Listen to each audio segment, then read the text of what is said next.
In 476 AD, a Germanic military leader named Odoacer walked into Ravenna and removed a teenage emperor from power without a real fight. That emperor was Romulus Augustulus, and instead of being executed, he was reportedly given an estate near Naples and a pension. That quiet, almost boring ending is usually taught as the fall of Rome, but historians today see it very differently. Roman institutions had already been hollowing out for generations before that single afternoon in Ravenna. The Eastern Roman Empire, based in Constantinople, kept running for another 1,000 years after this moment. So if barbarians didn't actually cause the collapse, what did?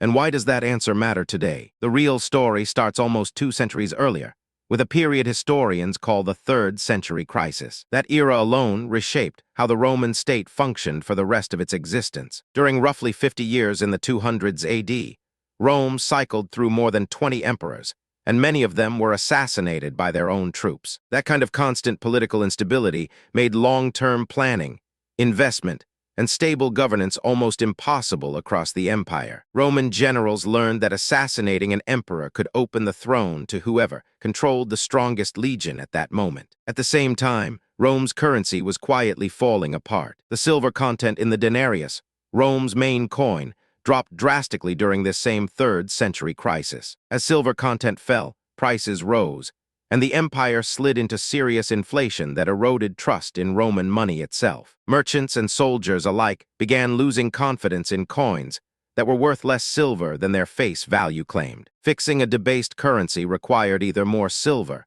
which Rome didn't have, or economic reform, which the empire's leadership couldn't sustain. Neither option was realistic for an empire already stretched thin defending distant frontiers. Meanwhile, tax collection was becoming both more aggressive and less efficient at the exact same time. Small landholders, squeezed by rising demands, increasingly gave up their independence and became dependent on wealthy patrons for protection. Wealthy patrons offered protection from tax collectors in exchange for land, labor, or loyalty. That process shrank the actual tax base the empire relied on to fund everything, including its army. Fewer independent taxpayers meant less revenue reaching the imperial treasury, right as military costs kept climbing. And the army itself was enormously expensive to maintain across an empire that stretched from Britain to the Middle East. By the late empire, Rome increasingly relied on so-called barbarian foederati troops to fill its own ranks. Paying, training, and equipping legions across such a vast territory drained resources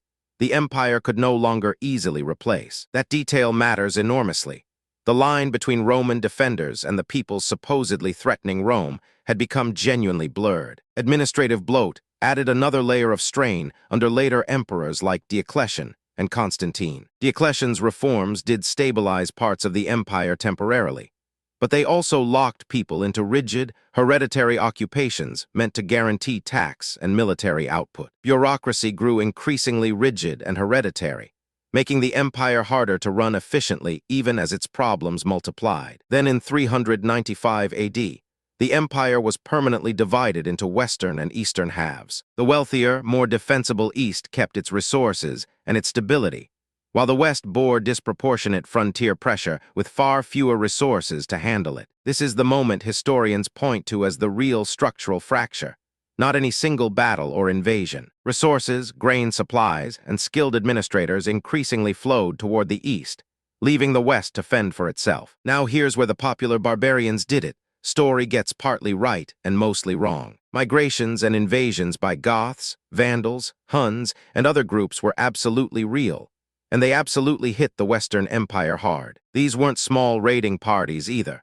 They were sustained movements of entire peoples pressing into Roman territory over decades. The Huns' westward expansion pushed other peoples into Roman territory, creating a genuine chain reaction of displacement and conflict. But modern historians understand these invasions as exploiting an already weakened system, not as defeating a healthy empire outright. A financially stable, politically unified Rome with a trusted currency likely could have absorbed these pressures the way it had absorbed earlier ones for centuries. Rome had survived serious invasions before, including sackings and major military defeats, when its core institutions were still functioning. Instead, the West was already fiscally strained, politically unstable, and administratively bloated when the pressure arrived. Older, more dramatic theories about Rome's fall don't hold up nearly as well under modern scrutiny. Popular explanations tend to favor a single dramatic cause, but the actual historical record points towards several factors compounding over time. The idea that lead pipes slowly poisoned Romans into decline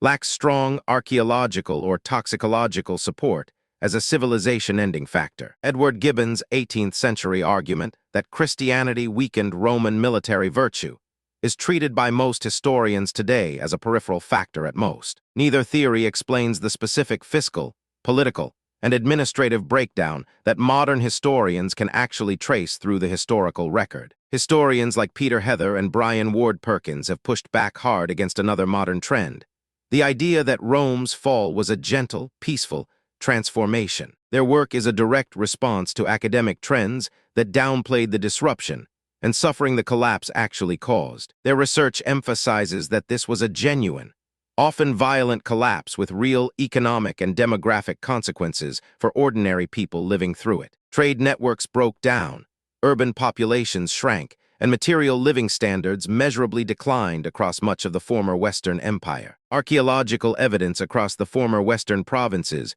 shows smaller settlements, cruder pottery, and reduced long-distance trade after the collapse. So the honest sequence looks like this: a century of political chaos, followed by currency collapse, followed by a shrinking tax base. Then came an overstretched, increasingly foreign-staffed army, a permanent east-west split in 395, and finally, external invasions that exploited every one of those weaknesses. Each of these factors fed directly into the next one, compounding rather than acting alone. Odoacer's walk into Ravenna in 476 wasn't the cause of Rome's fall. It was closer to the final signature on a decline that had been building for 200 years. Romulus Augustulus wasn't defeated in some dramatic last stand.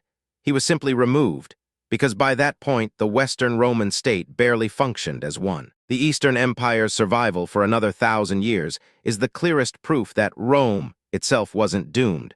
The Western half's specific weaknesses were. Understanding those specific weaknesses, currency debasement, tax base collapse, military dependency on outsiders, and administrative overreach, tells you far more than any single battle ever could. There's one part of this collapse we haven't covered yet: exactly how the loss of the Western tax base directly starved Rome's ability to pay its own defending armies. If you want to see how empty treasuries turned into empty frontiers, that full breakdown is waiting for you in the next video on this channel.